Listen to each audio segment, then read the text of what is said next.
Dövlət orqanları hara baxıb ki, bu belə gəlib çıxıb bura? Astarmsas saytına müraciət edən Pərviz Əsgərov bildirir ki, sözü gedən ünvanda Dürdanə Musayevaya məxsus 9 sot torpaq sahəsində fərdi yaşayış evi üçün nəzərdə tutulan sənədlə 4 mərtəbəli bina inşa edilib. Onun sözlərinə görə tikinti zamanı heç bir ara məsafə gözlənilməyib və binanın pəncərələri birbaşa onun həyətinə baxır.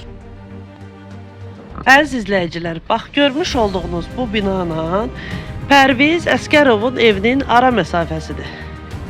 Baxın, bunu mən özüm çəkirəm ki, görəsiniz ki, bir nəfər belə buradan rahat şəkildə keçə bilmir. Və səhəri günü burada hər hansısa bir faciə, yanğın hadisəsi, daşqın, uçqun olarsa, hansı qurum müdaxilə edə biləcək? Məsələyə isə belə yanaşaq. Burada icazə sırf Sabunçu İcra Hakimiyyəti tərəfindən yazılı yox, şifahi şəkildə verilib. Bizim əsas hal-hazırda danışdığımız mövzu bu özbaşına və qanunsuz tikinti ilə bağlıdır. İcra Hakimiyyətindən 2 mərtəbəli fərdi yaşayış evinin icazə alınıb, zirzəmi plus 3 mərtəbəli bu tipli qanunsuz tikili inşa olunubdur. Mülkiyyət hüququ olmaya Ali Məhkəmə bizim iddiamızı təmin eləmir ki, şəxsi və ailə həyatı və hörmət hüququnu sübut elə. Kadrlardan da görsənir ki, burada şəxsi və ailə həyatına, hörmət hüququna dair heç bir şey qalmayıbdır.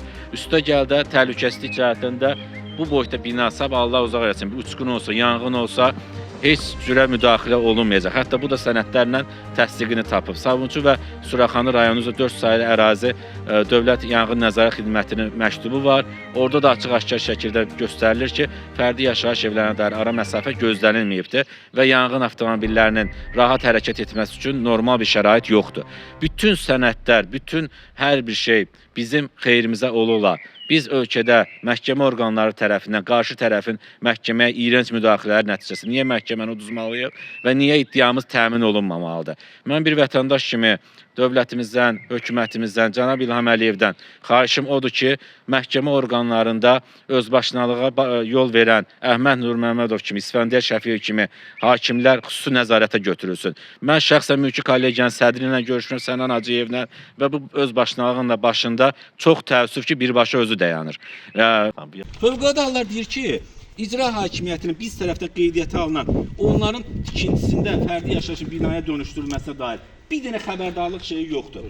Deyir İcra Hakimiyyəti xəbərdarlıq verir, biz bir günə müdaxilə edirik. Bir günə. Bir iş günü. Bu məktub var orada. İndi sizin işiniz məhkəmədədir ha? Məhkəmədə bildiyimə buna icazə verənlər məsuliyyətə kənar niyə qalmalıdır? Yox, sonda nə qərar veriləcəksə, ona uyğun. Qərar Konstitusiya Məhkəməsindədir. Onu gözləyir. Bəs yaxşı, bu dövlət orqanları hara baxıb ki, bu belə gəlib çıxıb bura? Nə qərar verilir onlardan? Qərar oldu ki, mənim bütün məktublar deyir ki, yalnız icazə verən Sabunçu rayon İcra Hakimiyyətidir. Sabunçu rayon İcra başda çıxsın desin ki, mən fərdi yaşayış evlərinin icazələrinə çox mərtəbəli və çölməli bina tikməyə icazə verirəm, yaxşı eləyirəm. Əlimi içindən də gəlir çölündən çıxır. Gitsin mən də bilim də Allah bu 4 dənə dostum bina tikir. Niyə əzət çəkib fövqəladə şəhər salmaya kimi icazə alırlar ki? Niyə icazə alırlar da? Fərdi yaşayış evinə bina tikmək qanunidirsə, Quran haqqı 4 dənə dostum bina tikir. Ağşəhərdə tikan var, Mehdabadda tikan var. Gəl tiksinlər də. Fövqəladə Hallar Nazirliyi və Əmlak Komitəsi də bu binanın heç bir icazəsinin olmadığını və 82-ci maddə ilə qanunsuz tikinti olduğunu bildirib. Bu xəmir hələ çox su aparacaq.